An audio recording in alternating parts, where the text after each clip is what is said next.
And there was a moment during the session where we opened up the floor and we allowed people to just share how they were feeling. And something that really stood out to me was that there's still so many people waking up just now to the genocide that is happening in Gaza. And there were two women who really struck me. The first was this Black Christian woman who said that no one in her church was talking about what was happening. And she said she stumbled upon a video Sean King posted recently, and it caused her to start following all the Palestinian journalists. And she was completely broken. I mean, she was literally sobbing on the call. And she said, I can't believe my church is not talking about this. I can't believe the pastors are refusing to talk about this. She said, this is all I could think about. This is all I can talk about. And she said, I have no one to talk about it with. She said, I feel so isolated. And she said there was a pastor who saved her life many years ago, and she shared a video on the genocide that was happening in Gaza with him, and he completely ghosted her.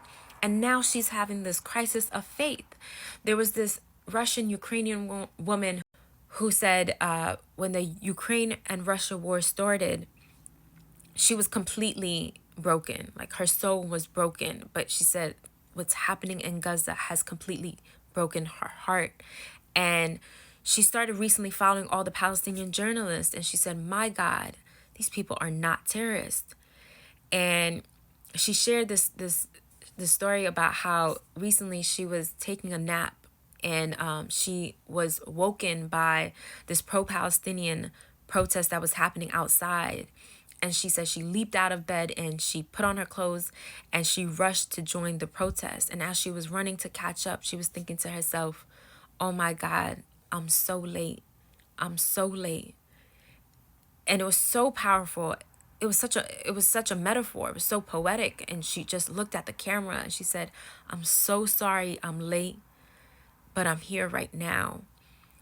This just, sometimes it just feels like the people who care about Palestine, like, we're only going to be the people who care about Palestine. But that's not true. There are millions of people right now waking up to what's happening.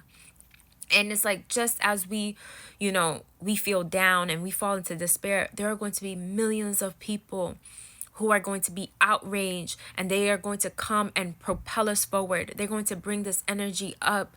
And this is a revolution. Palestine has started a revolution in our hearts and our minds. You know what I'm saying? Like, today, this South Africa taking Israel to court for genocidal intent on Palestinians. This was symbolic. This was a symbolic event. And, none of the major media networks reported on the trial. And people still cared. And millions of people are still waking up. Like, they're trying to pretend like this genocide is not happening. Yet there are still millions of people who are curious, who are awakening. And I just wanted to say, like, have faith in God, have faith in humanity. God lives in all human beings.